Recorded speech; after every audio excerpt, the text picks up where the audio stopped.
Hi guys, today I just wanted to go over some tips to make you a better player directly aimed at new or beginning players. I have some friends that are just starting out, and I felt like it would be a cool idea to go over why we do some of the things that we do. Just for a bit of clarity, I am a healer, that's what this bar is, and I will be going over some kind of healer specific things that can help DPS players. This bar would not normally be on my UI. I turned it on just so you could see uh, the spells that I wouldn't normally display on my action bars.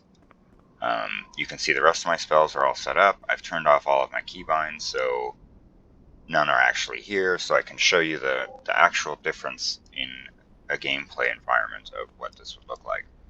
So if you were, doing a dungeon and you killed the pack and it's time to go to the next pack, you would generally have to come down and click one of your mouse and then run over to the next pack of monsters, right? And then you fight these monsters, and then you have to mount back up and run back over here.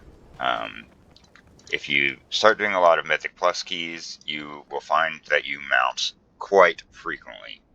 Because of this, I use a keybind. So we're going to go into Options, Keybinding, and then there's this Quick Keybind mode. What this does is let you put your mouse over any button and turn it into a keybind. So since this is where my mount is, I'm just going to press Shift and Spacebar. And then we're going to click OK, close that out. And now my mouse can be anywhere, and I can mount and dismount.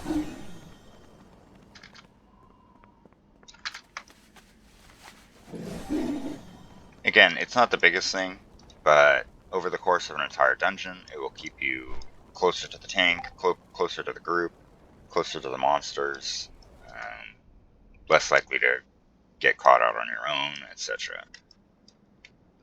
On that same kind of idea, I do use Ghost Wolf on my main action bar to help me get out of any abilities or things on the ground. Most classes have some type of movement ability. When I first started, I didn't have it on my main bar, and I would have it somewhere else or on a shift key. But just being able to move out of a puddle on the ground really quickly with Ghost Wolf is super beneficial, especially in harder content. Anytime that you are moving, you should be trying to move as little as possible, as quickly as possible, so that you can get back to, DPSing the boss. So yeah, I would keep a movement speed ability quite handy. And then even if you have a second one, like I have Gust of Wind and I have Spirit Walker's Grace, you'll notice they're all lined up on 4, and I'm going to show you that one in a second. So if we go back to that keybind options, I'm actually going to make this whole second bar a shift bar.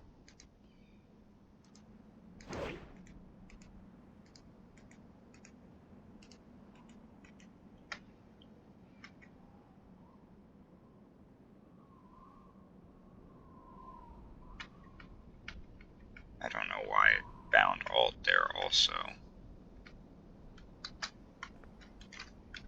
Guess my Alt key is broken.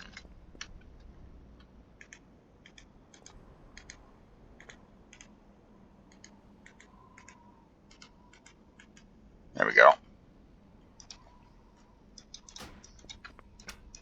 And now you'll notice that I can quickly move my character around.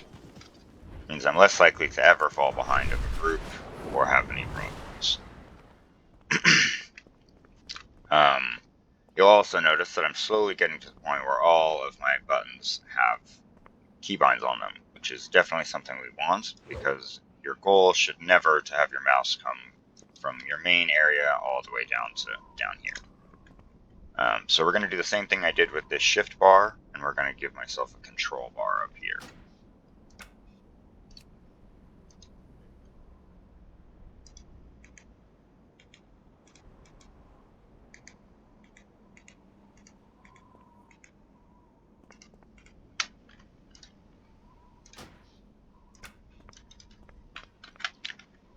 So now every one of these abilities on my main action bars can be cast at whatever without me actually having to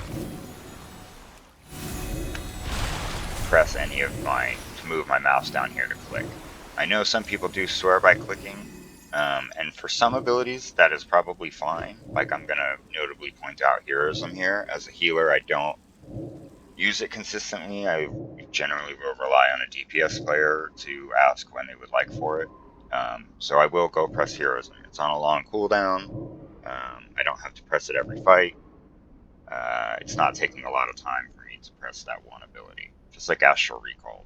These abilities over here don't really need keybinds. Anything that you would be theoretically using in a fight or active combat situation, you would want them keybound to prevent your mouse from having to come down here. Now, additionally to keybounds, you can use mouseover macros. So I learned about these as a healer, which is how I use click. So if I was trying to heal myself, I wanted to use one of these abilities, I would have to target myself and then heal my ability, and then go back to the boss to go back to damage. Within the options menu, you can go back to key binding, and there's a click casting option here. We're going to click that. It's going to bring up this new menu, and it's going to highlight a bunch of spells and bring up your spell book. So what we're going to do, just for simplicity's sake at this point, is just use Riptide. It's going to now ask what button you want to use. So I'm going to make Riptide my left click. Now, because it unbound my target ability, I'm going to make this Shift and Control left click. I'm going to do the same thing right here, Shift and Control right. Then I'm going to add Healing Wave, and we're going to make that right button. Click Save. Now back here, I've got my boss targeted, but I can heal myself without untargeting the boss. And you can see this will allow you to make much faster decisions between attacking and healing. You will never have to change your target. Your heals will all be able to go through. Now, I realize that I'm a healer, but I would like to also show you how this can be used by maybe not healing classes. So let's go back into that same menu, click casting. Now I have a water walking ability, which is like a utility ability, and most classes have something similar to this, right? Maybe you're a priest with levitate, or a mage with slow fall, or anything along those lines, right?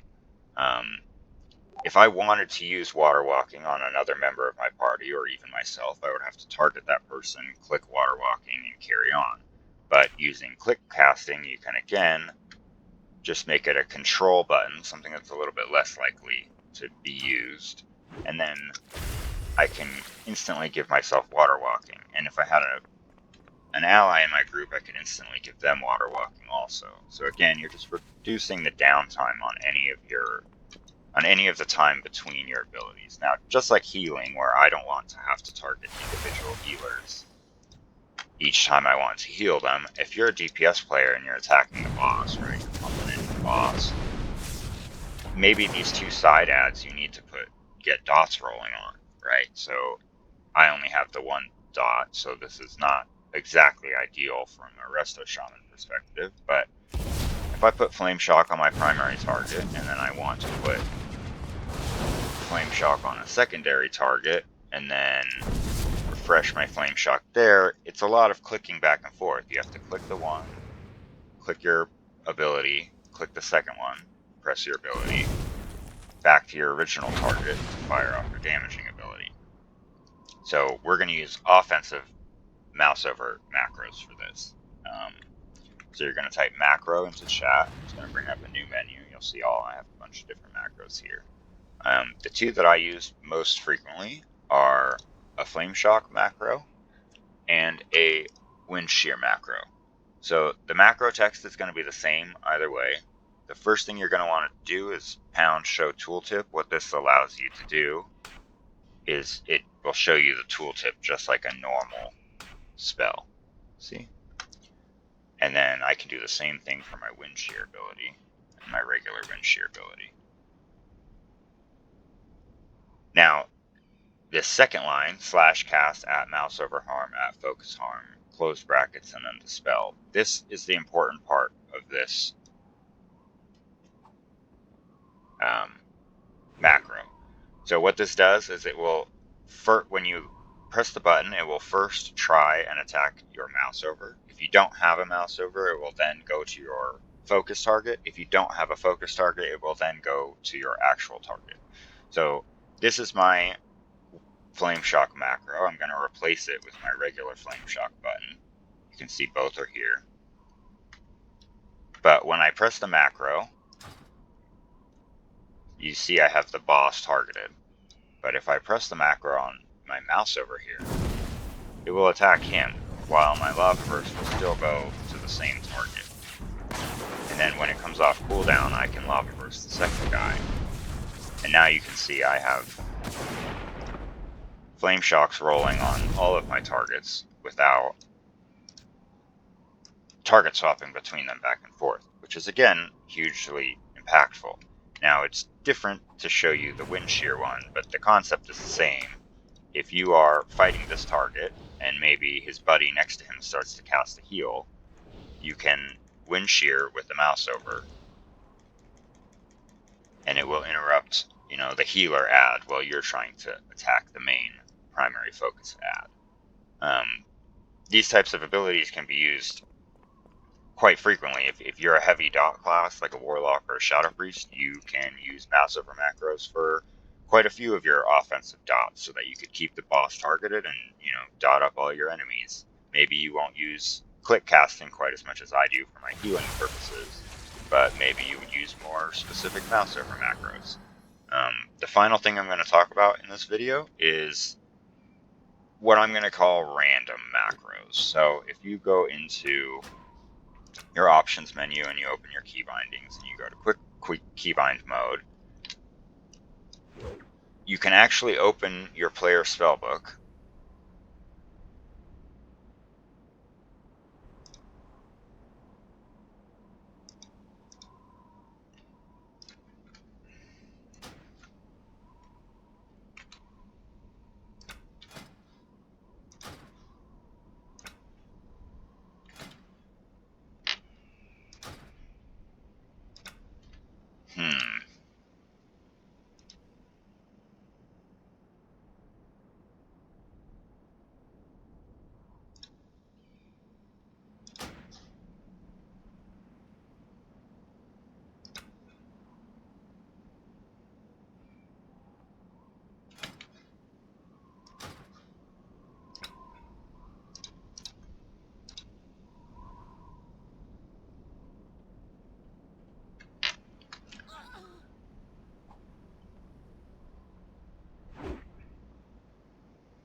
anyways, I thought you could pull up your spellbook. I don't know why it's not working for me right now, but basically, if you have a regular keybind, so like, for example, F is not keybound to anything, you can keybind a random key to these buttons. I actually generally will use F for Windrush Totem, which I use in Raid, but I'm in a Mythic Plus build, so it's not there. And then I will put R on my Earth Elemental. Different players use a lot of different keybinds. Basically, the goal of this is the same as everything else. You really just don't want to ever have to move your mouse all the way down to the bottom of your screen to click something. Earth Ellie is on a very long cooldown and isn't used very frequently. Same with Windrush Totem, kind of. So these are spells that I will put on random buttons on my keyboard. And that's pretty much it.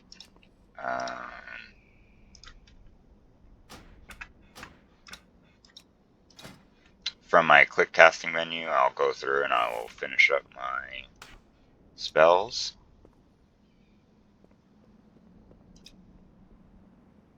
So that I can successfully heal in a fight.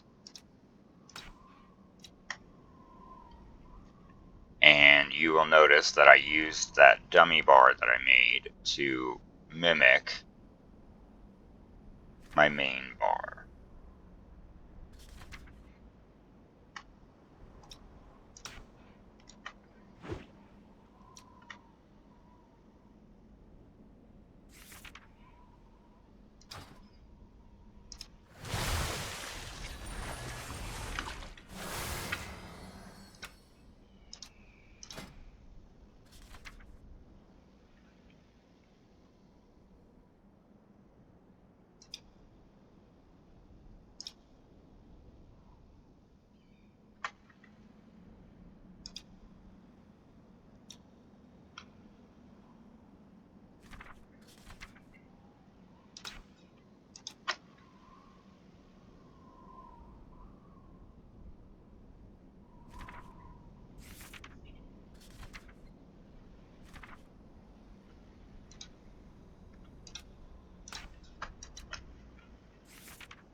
So you can see I've got left button is Riptide, middle is Earth Shield, right is Healing Wave, shift left is Chain Heal, shift middle is Primordial Wave, shift right is Healing Surge, control left would be Res, control middle is Water Walking, and control right is Dispel.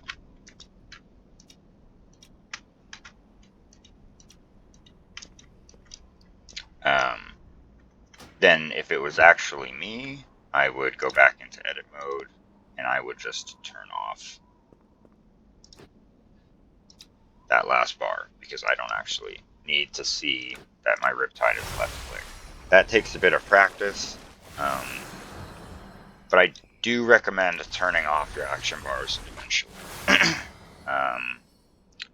In a later video, I'll get into using some other add-ons to maybe track cooldown usage. So for now, keeping them visible will allow you to track, how much time is left on using some of these abilities once you've used them. So you can see 3 minutes and 30 seconds. But again, when your eyes are looking from up here to all the way down here to back up here, it's quite more likely that you're going to stand in something you're not supposed to, miss a kick, mess up your casts, any of the above. So I think this video dragged on a little bit longer than I intended for it to, but I hope that you all learned something from this, and I will see you in the next one. Ciao.